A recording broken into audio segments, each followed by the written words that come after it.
¿Cómo están alumnos del nivel D? Tengan ustedes muy buenos días. Vamos a iniciar hoy nuestro tema número 19 titulado La ecología. Y a la vez también no se olviden que la próxima semana vamos a tener las clases del Zoom y también no te olvides que al final del video hay un cuestionario que debe de ir en tu cuaderno. Ese cuestionario es como si estuviéramos en clase, ¿no? Y escribiría en la pizarra y te dijera cópialo. Es lo mismo, tiene el mismo valor, tiene nota de cuaderno. Así que por favor quédate hasta el final porque hay muchos alumnos de este salón que solamente me están enviando la separata. Y la separata de sesión 19 es la nota de tarea. Así que por favor a prestar mucha atención y a quedarse hasta el final. Vamos a ver entonces qué es la ecología. Bueno, para empezar, hoy en día pues vemos que este problema del coronavirus trajo algo bueno, ¿no? Por decirlo así. Y creo que fue emocionante ver cuando había el aislamiento obligatorio, ver cómo todos los animales empezaban a salir de sus hábitats, ¿no? Entonces, eso es lo que busca la ecología, el equilibrio, la armonía. Que lamentablemente, terminada esta pandemia, nuevamente ha habido un desequilibrio, ¿no? Por lo tanto, la ecología, chicos, es una ciencia que estudia no solamente a los seres vivos, sino también a su medio ambiente, a la distribución de los animales, a la abundancia que hay, a las propiedades que son afectadas por la interacción entre organismos de la misma especie o de diferentes especies. En el ambiente se incluyen propiedades físicas, como por ejemplo los factores abióticos, clima, suelo, aire, agua, así como también se incluye a otros organismos, ¿no? Entonces, regresando a lo que era la pandemia, qué bonito realmente era ver pues cómo estos animales salían, ¿no? Y como que dominaban por un momento nuestro planeta, ¿no? En armonía, sin que nadie les haga daño. Pero lamentablemente, cuando termine la pandemia, todo va a regresar a lo que era antes o quizá peor, ¿no? Que es lamentable. Como podemos ver acá, entonces la ecología es la interacción entre el ser vivo y el hábitat o medio ambiente. El hábitat es el lugar natural de un ser vivo. Ahora, para que los dos interactúen, el factor abiótico y el factor biótico deben estar en armonía. En el caso de un factor biótico hablamos de las condiciones ambientales y el factor biótico a todos los seres vivos. Cuando los dos están en armonía, entonces la ecología ha cumplido su función. Miren, se me está escapando mi hámster. Ven acá, mamachita, ven. Se me escapó mi hámster, ¿no? Ahora, por ejemplo, ¿qué sucede cuando existe la erosión de un suelo, la pérdida? Muchos animales sufren porque no tienen un lugar, por ejemplo, que les propicie un pequeño lago o laguna para que puedan continuar sus actividades. ¿Ya? Entonces debe de haber un equilibrio. Ahora, ¿cuál es el objeto de estudio de la ecología? Como tú bien sabes, la ecología es una rama de la biología que estudia la relación entre el ser vivo y el medio ambiente. Ahora, esto también incluye a los factores abióticos, pero la ecología va a estudiar justamente todo la organización que existe en todos estos medios. Vamos a ver que hay niveles de organización. Por lo tanto, se podría decir que el objeto de estudios incluye la interacción de estos dos componentes, bióticos y abióticos. Ahora, ¿cuáles son los principios de la ecología? Vamos a ver acá lo que es el flujo de energía, niveles de organización, cadena trófica, producción y productividad, ecosistema y disciplinas de la ecología, incluyendo las nuevas ciencias que han surgido.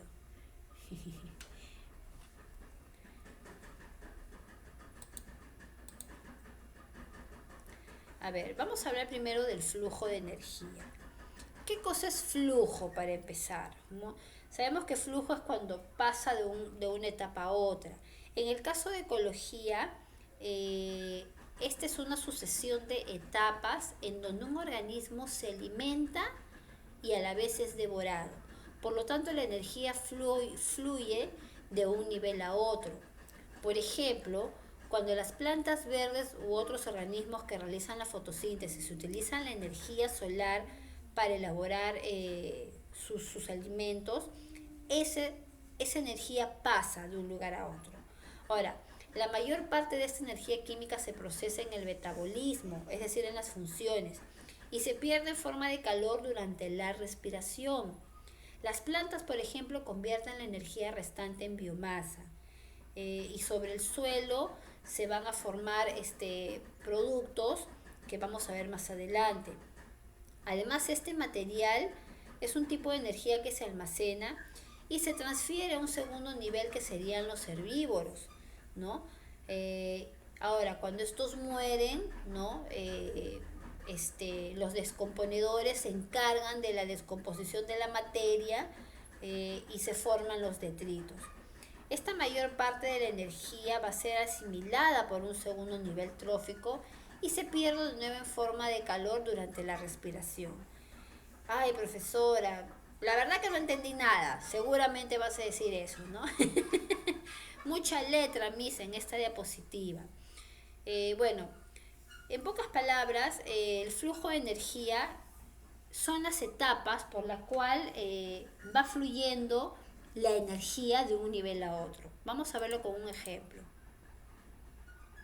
Ahí está, ¿no? Todo este proceso se realiza a partir de la fotosíntesis, ¿no? Por ejemplo, si podemos ver aquí, las plantas absorben el dióxido de carbono que nosotros le damos de la respiración. Cuando tú respiras oxígeno, tú devuelves anhídrido carbónico. Ese anhídrido carbónico es tomado por las plantas.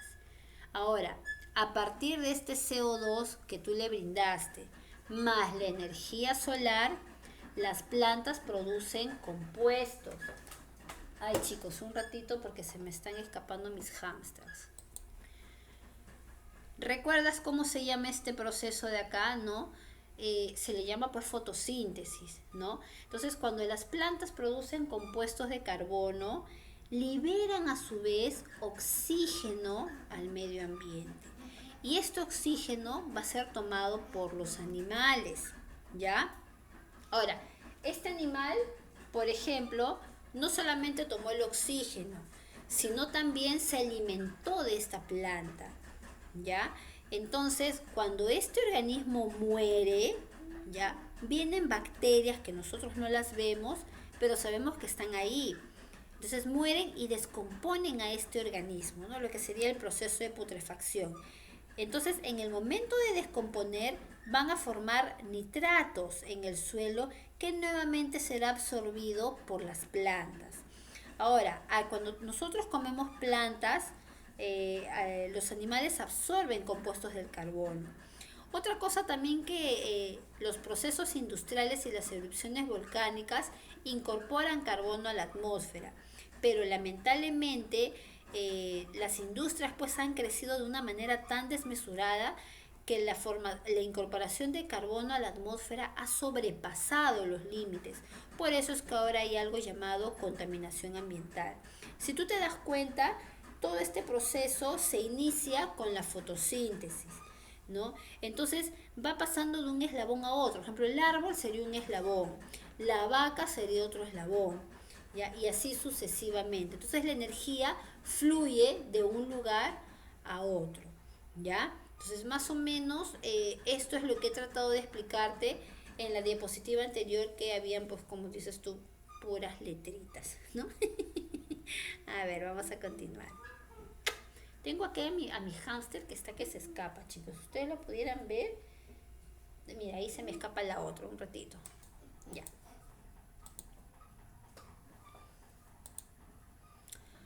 Ahora, antes de pasar este tema, el ciclo que vimos hace un momento se llama ciclo de carbono, pero también existen otras maneras de flujo de energía, como es el ciclo del oxígeno, del nitrógeno, ¿no? Y de otros componentes que lo vamos a ver en la próxima clase, que son los ciclos biogeoquímicos.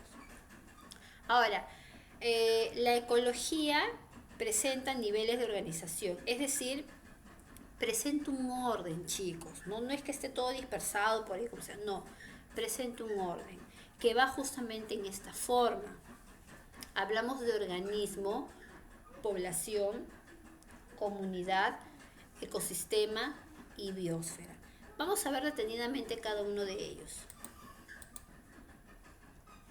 Por ejemplo, el ecólogo es el profesional que se encarga de estudiar la ecología y ellos han clasificado a estos niveles en los siguientes grupos.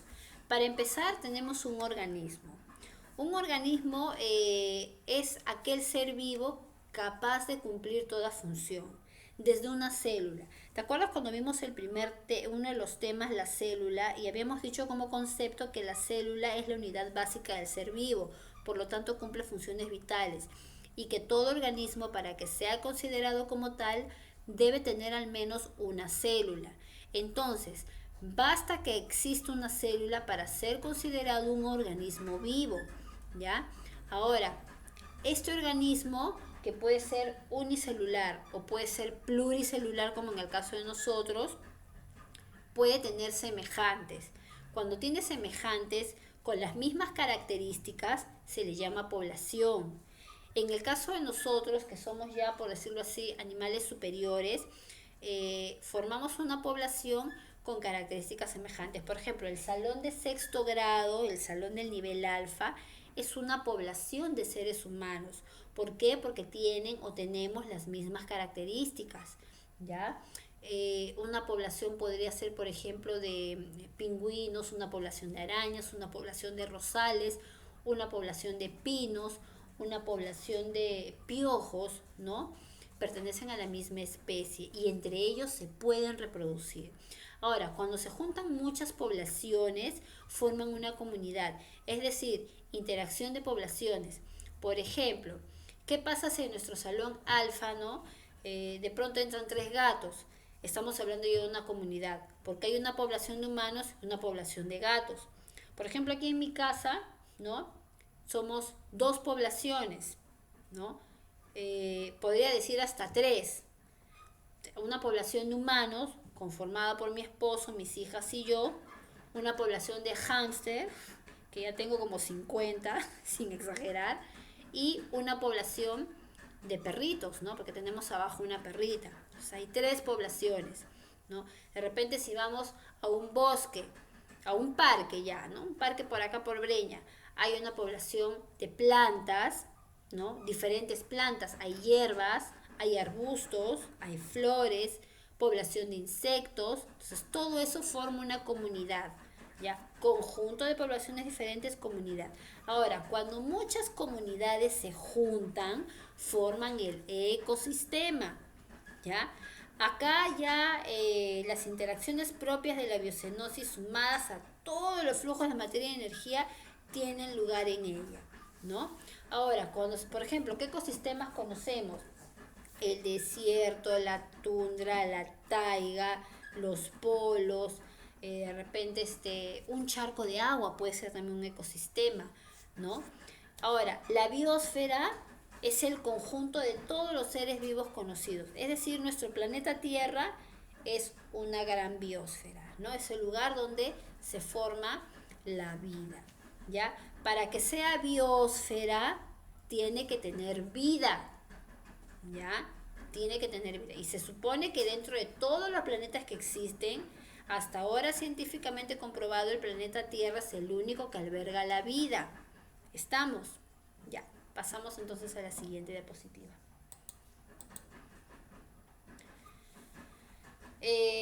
Estábamos hablando acá de organismos. Miren acá una célula y diferentes tipos de células. Son células reales.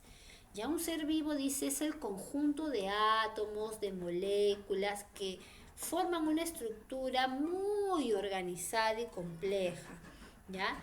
Tienen sistemas de comunicación de forma molecular y pueden relacionarse con el medio ambiente. Hay un intercambio de materia y energía, pero de forma ordenada. Y tiene la capacidad de desempeñar funciones básicas, ¿no? Como por ejemplo la nutrición, la adaptación y la reproducción. ¿Recuerdas quizás estés recordando, sí, profesora, ese tema, esta parte lo vimos en niveles de organización del ser vivo en el primer bimestre o comienzos del segundo bimestre, si no me equivoco. Entonces vemos que un ser vivo es un organismo complejo, ¿no? Cumple funciones, se adapta, se reproduce, tiene una forma estructural, etcétera, etcétera. Tenemos nuevamente, mira, una población de pingüinos y una población de osos polares, ¿no? Pero dentro de biología, porque también hay población en otros términos como la geopolítica, la población es un conjunto de organismos de la misma especie que viven en un espacio y tiempo determinados. Comparten ciertas características biológicas, es decir, si tú te das cuenta acá todos los pingüinos presentan las mismas características, ¿no? Son rechonchos, no pueden volar, tienen pico, tienen dos alas, ¿no? Ponen huevos, etcétera, etcétera. Ahora, para que se pueda determinar a seres vivos dentro de una población hay que cumplir dos requisitos: la cohesión reproductiva y la cohesión ecológica. En cuanto a la cohesión reproductiva, ¿por qué? Porque organismos de la misma población pueden reproducirse.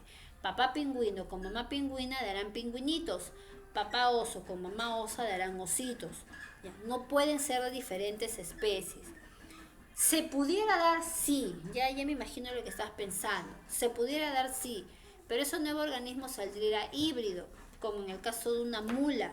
La mula es el cruce de un caballo con una burra o una yegua con un burro.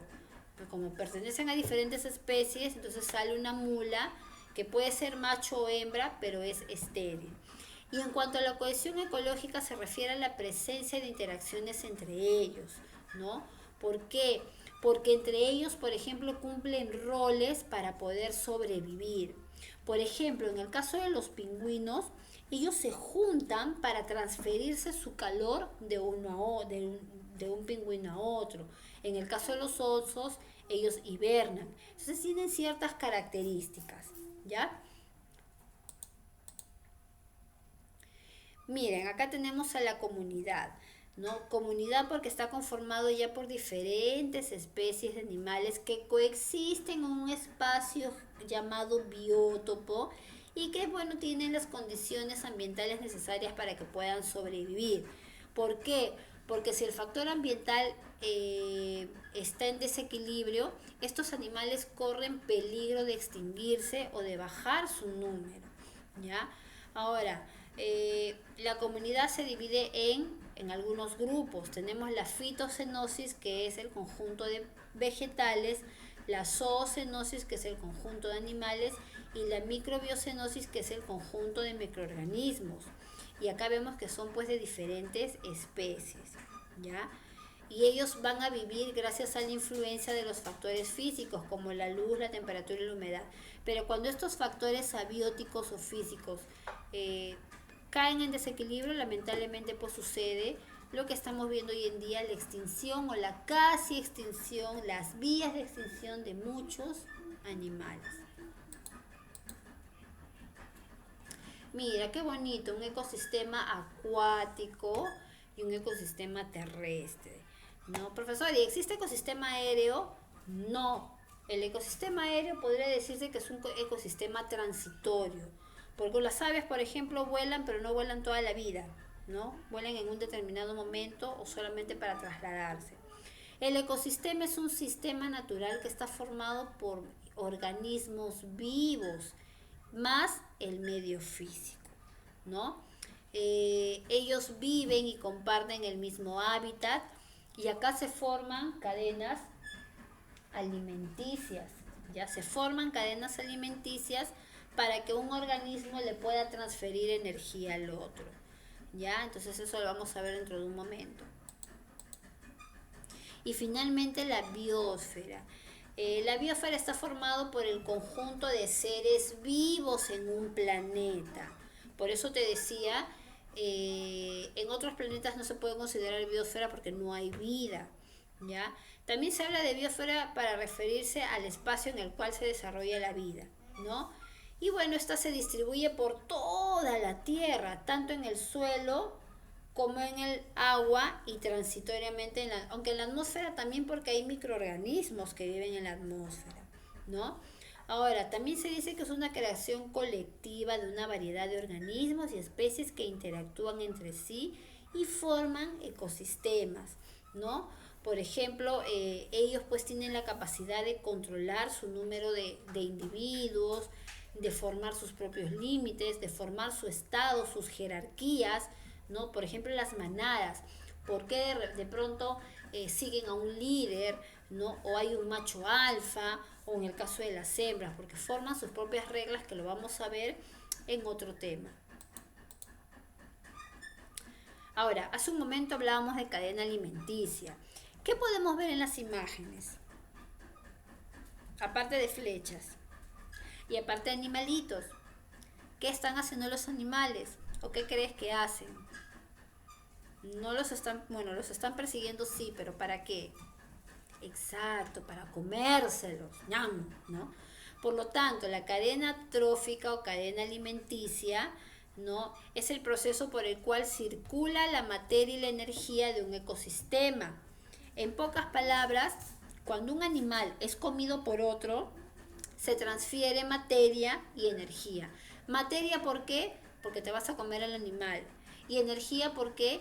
Porque de lo que comas vas a tener energía para poder realizar tus actividades dentro del ecosistema. Vemos acá, por ejemplo, que cuando se forma la cadena alimenticia se forman eslabones. Por ejemplo, esta es una cadena alimenticia del mar. Tenemos en este primer eslabón a los productores, que serían las algas o el plancton. Luego tenemos al segundo eslabón, que serían los consumidores primarios, como el plancton y el krill, ¿no? El zooplancton, ¿no? Animales microscópicos. Luego tenemos el tercer eslabón, que son consumidores secundarios, como los peces y los crustáceos. Luego tenemos el cuarto eslabón, que serían los consumidores terciarios, como peces, aves y mamíferos de mayor tamaño. Y por último, un quinto eslabón, que serían los consumidores cuaternarios o depredadores acuáticos de gran tamaño. Se supone que este es comido por este segundo eslabón es comido por el tercero eslabón es comido por el cuarto y el cuarto eslabón es comido por el quinto. En una cadena trófica pueden haber como máximo 5 eslabones, más no hay, ¿ya? Entonces, uno es comido por otro y se transfiere de esta forma la materia y la energía, siendo siempre el primer eslabón los productores o los vegetales, ¿ya? Luego vienen los consumidores y por último los depredadores. Acá tenemos un ejemplo de cadena alimenticia en la tierra. El primer eslabón sería la planta, que es un productor porque produce alimento y produce oxígeno.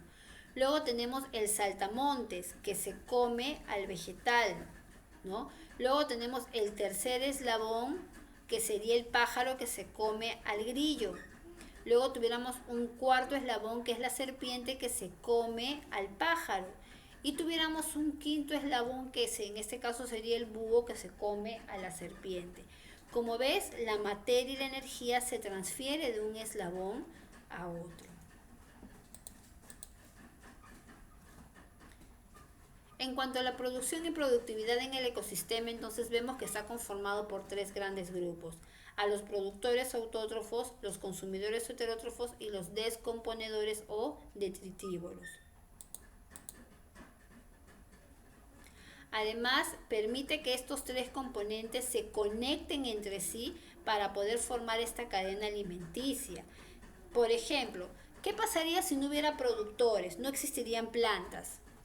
No existirían los herbívoros, pues, tampoco los carnívoros, porque se supone que de ahí se alimentan, ¿no? Tampoco existiríamos nosotros.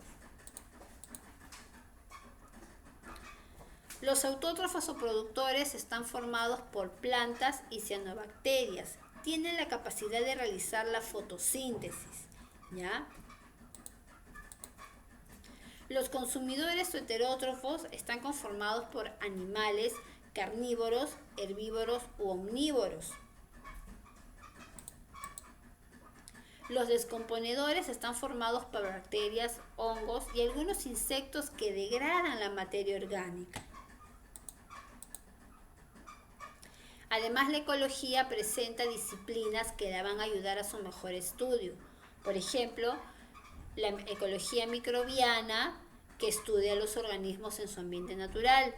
La biogeografía, que estudia la distribución de los seres vivos sobre la Tierra. La ecología matemática, que aplica teoremas y métodos matemáticos a los problemas de relación que existen entre los seres vivos. La ecología urbana, que es una disciplina cuyo objeto de estudio estudia las interrelaciones entre los ambientes de una ciudad, ¿no?, con el medio ambiente. Tenemos también la ecología de la recreación, que estudia las relaciones entre el ser humano y la naturaleza dentro del contexto recreativo. La ecología paisajística, que estudia la geografía física y los paisajes naturales, ¿no?, y su relación con los seres humanos. Y la ecología regional, que estudia el flujo de la energía, ¿no?, dentro de un paisaje regional. Así como existen otras ciencias que también ayudan a la ecología, ¿no?, como las que vemos en esta imagen. Ahora, en cuanto a las nuevas disciplinas, han surgido pues nuevas ciencias como es la bioenergética, la biogeoquímica y la biotecnología. La bioenergética, por ejemplo, describe la transferencia y utilización de energía en un sistema biótico, ¿ya? La biogeoquímica estudia la interacción de todos los compuestos químicos dentro de un organismo. Esto vamos a verlo en la próxima clase. Y la biotecnología, que es la forma de utilizar la tecnología sin alterar el medio ambiente. Y acá tenemos la importancia de la ecología, ¿no? Podemos ver ahí entonces, para que lo lean.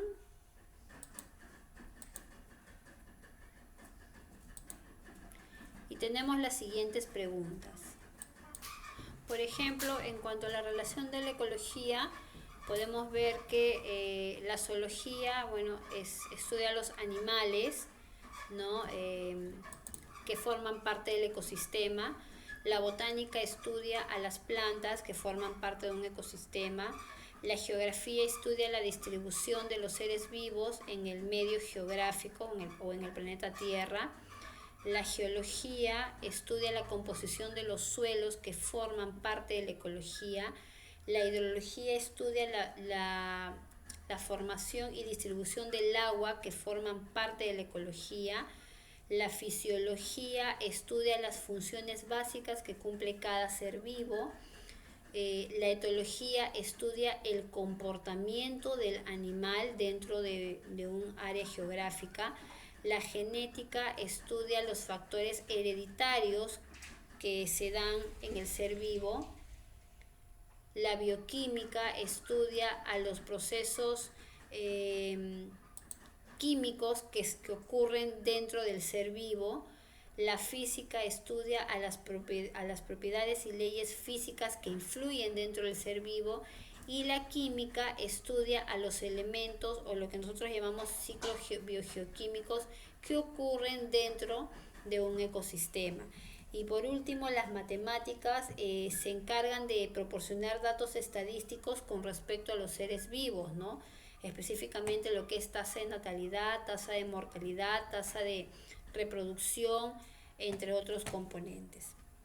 Entonces, me vas a colocar la fecha de hoy,